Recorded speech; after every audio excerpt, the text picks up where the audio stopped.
Hey man, it's your boy Merkin J, the Streets is Dead podcast. Y'all already know what it is, man. Go on hit that like button, go on hit that subscribe, turn on them post notifications if you new. You know what I'm saying? So we can keep getting these videos recommended. I'm trying to get this video to 100 likes.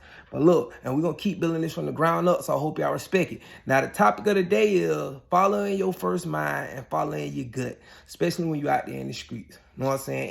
And being aware of your surroundings, bro.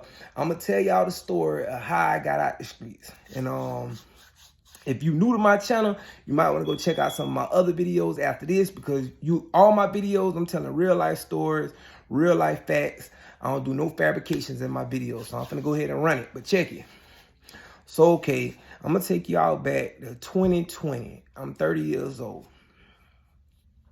I got a spot out west, you know what I'm saying? I'm doing my thing on the west side, you know what I'm saying? I'm moving a little plates of weed, you know what I'm saying, at the time.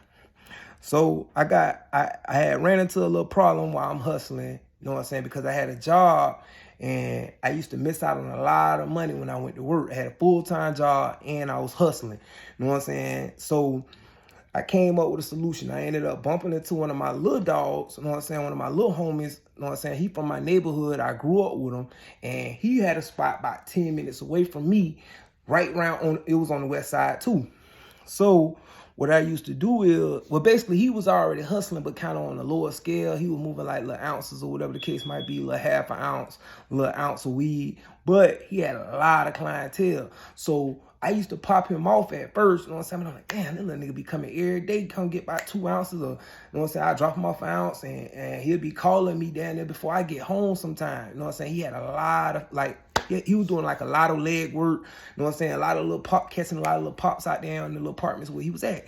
So I'm like, you know what? I'm gonna drop some sack off on him, let him move my sack while I'm at work, let him make him a little something too, and we'll run it like that. So that's how we started running it.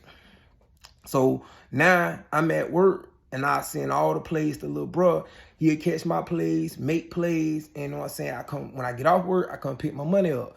And then next day, I drop something else off on him on my way to work. So we had a little operation going on. We slamming, doing our thing. Now, here's where the concerns came in.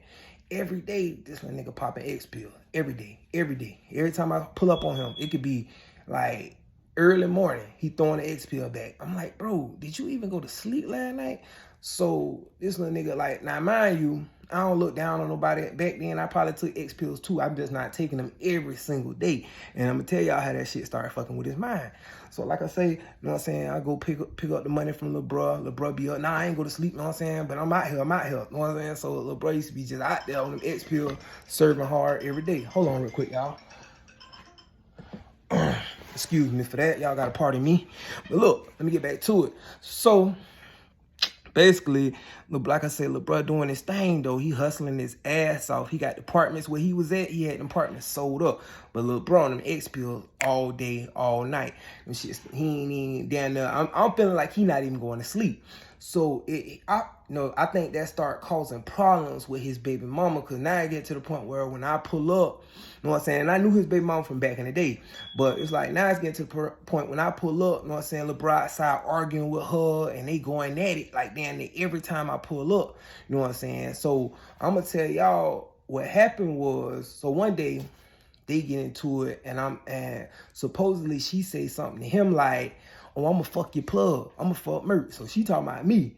So his mind, I don't know, went to it, took that and ran with it, however it went. You know what I'm saying? He went crazy with that. But I'm not, at the time, I don't know none of this shit going on. So all right, y'all remember that part of the story. So, okay, like I said, we doing our thing. One day, I'm going to work. Baby mama called. This is my first baby mama. She called me. She said, hey, man, where you at? I said, I'm on the way to work. She said, damn. I said, nah, I got a little, what, you need some weed? She was like, yeah. I said, I got my little homie holding shit down in the apartments. Go on, swing around up. She go around there and get a little weed from him. Whatever. All right, go like that. I say, like, a week or two later, my baby mama called me one night.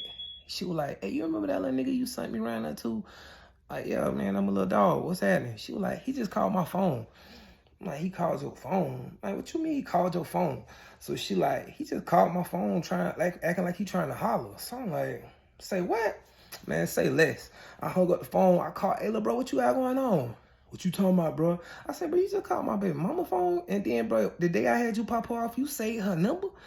Yeah, bro, because I already know what type of time you going to be on my baby mama try to fuck you. So, man, this nigga, on my kids, that was the words came out his mouth. Mind you, at this time, I don't even know what the fuck this nigga talking about. So I say, bro, what the fuck you got going on? He like, bro, I'm just going ahead and do what I got to do because I already know how it's going to be. So I say, bro, what you talking about, bro? And he like, bro, because I know niggas don't turn down no pussy.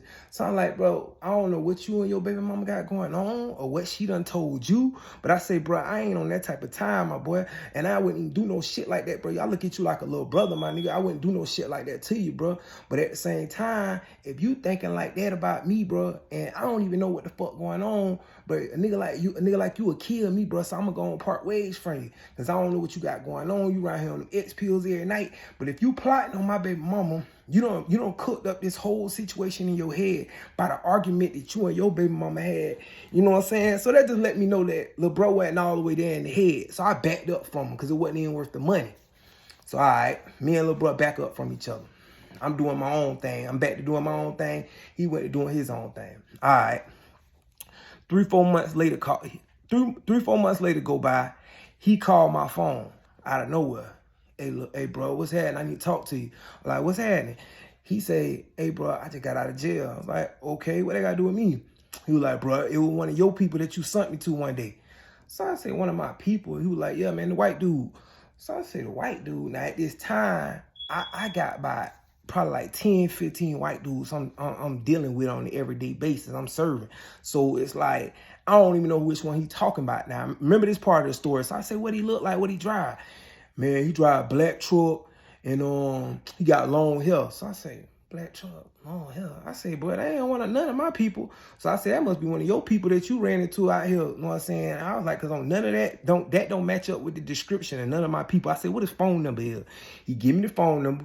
I go to my phone. It don't match up with none of my plays numbers. So I was like, bro, yeah, I ain't even got that on my phone. So he like, oh, okay, my bad, bro. You know what I'm saying? It must be somebody I bumped into down the line. So I was like, all right, cool.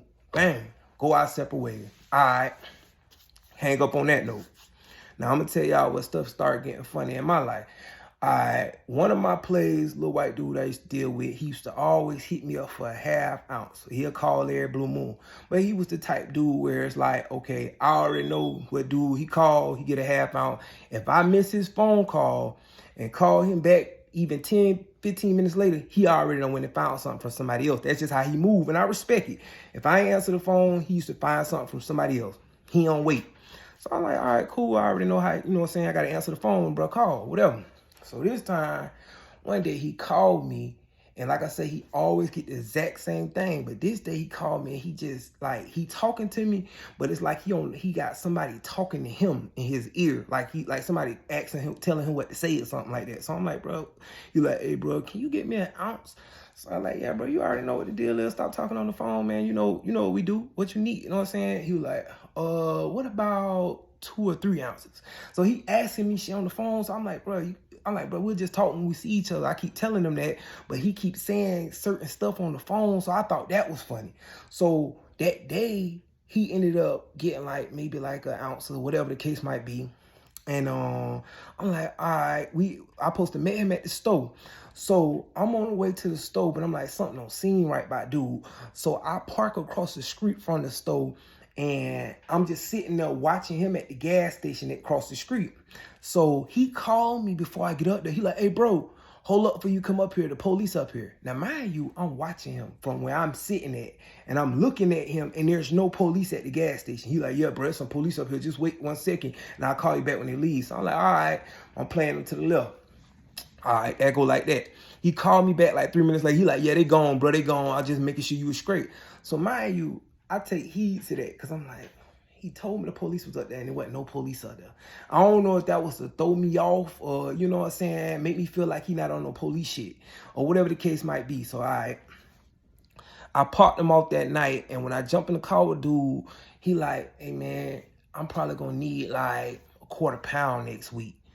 So like, in my mind, like £1/4, dude, I'm never getting no £1/4, but I ain't never known him to like deal with no getting nothing like that or whatever. So I'm like, all right, cool. He was like, you can handle that? I'm like, yeah, I got you, bro. We'll wrap next week. Next week come, but mind you, I'm feeling it's something in my gut saying, man, this dude ain't right, bro. Something ain't right by him, bro. Like, so, boom, that next week come, he called me like clockwork. That Friday came, he blowing my phone up. So mind you, this dude, he never been the type to blow me up. Ever. He never blow my phone up. Like I say, he always get a half ounce. And if he call and I don't answer, he finds something. Hey, bro, I already got something else. I'm good, bro. All right, cool. But this Friday, he blowing me up. Like, hey, bro, I'm coming in. I need to get that. So I'm like, hey, bro, I'm going to get up with you in a little bit, bro. You know what I'm saying? I'm handling some business right now, whatever the case might be. Not so mind you, like I said, he blowing my phone up, texting me back to back. So I'm like he's trying his best to set this deal up. So I say, boy, in my soul, something ain't right, bro. Something ain't right. So I went back to something just told me call lil' bruh back from the little situation and ask him what that dude looked like again. So I called lil' bruh back. Hey, bro, remember when you told me you got locked up and when it was supposed to be one of my people or whatever the case might be? I said, what you had said that dude looked like again? Oh, man, he got blonde hair. He drive a white car. Now, mind you, the dude who I'm ducking, my play, blonde hair, drive a white car. Now, months earlier, when I asked lil' bruh what the description was, he said something like black hair, black truck or something like that. Long hair, black truck. Now, mind you, he gave me two different descriptions. So I don't even think he remembered that he had gave me two different descriptions. So either way it go, it make me feel like he creeped too. So I'm like, you know what? Nah, that ain't him, bro. So I hang up on lil' bro again. But in my mind, I know what he just said on that phone matches up with this dude who at the store. My play. Man, when I got off the phone with him, my heart was beating so bad, bro. Like, oh man, I done popped them off. You know what I'm saying? Now, mind you, that's why you never let people know your real name when you're dealing with people in the streets. And he never knew where I lived. You know what I'm saying? And I was good. I was thankful for that. But I'm like, man, I don't know how I done served so many times in the past, and I don't know how that junk worked far as coming to get me for stuff that, you know what I'm saying? But like I say, he don't know where to come get me from.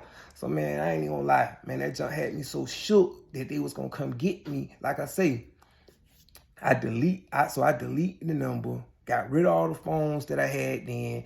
Man, I made a promise to God. I said, man, God, you get me out of this situation unscathed. Man, I'm done with the streets. And that was a promise I made to God. And that was my last interaction in the streets. I left everything alone. I dropped off the pack that I had left on my people. I was like, hey, look, bro, you know what I'm saying? We got square on the money. Hey, you take this, I'm done. And all my people looking like, bro, we got pounds of this shit. What the fuck you mean you done? Because they didn't understand, like, why I was getting out the streets. But I'm like, bro, I'm done. Because I made a promise to God, like, bro, I'm done. Bro, my freedom is everything. Like, I got 5 kids, bro. I'm not finna spend a day away from my kids. And then I'm going with my gut, bro. And I knew something wasn't right, bro. And it's like, how many chances do brothers get to get on top of the situation before it play out or find out they the police? Because people don't be finding out until you in the backseat of the police car looking crazy and you like, damn, I should have went with my first mind. So this just a situation that I felt like I went with my first mind, I followed my gut, and I'm not finna wait and sit when I'm in the back seat of a police car or I'm going up the road or I'm sitting in court looking stupid behind a couple dollars, bro. It ain't worth it, bro. So I got out. I got out the streets. I left it alone. I ain't never looked back. But I'm telling, like I say, this story is to motivate somebody. Hey, bro, if you feel like something ain't right, bro, you got a feeling in your gut, don't do it, bro. Don't wait. Don't wait until you jammed up and you looking at life or you looking at 20 years, 10 years. Oh, man, a day away from my kids and my family is too long, bro. So, you know what I'm saying? I hope y'all take heed to my story. I appreciate y'all for tuning in. Hey, stay out the way, stay out the streets.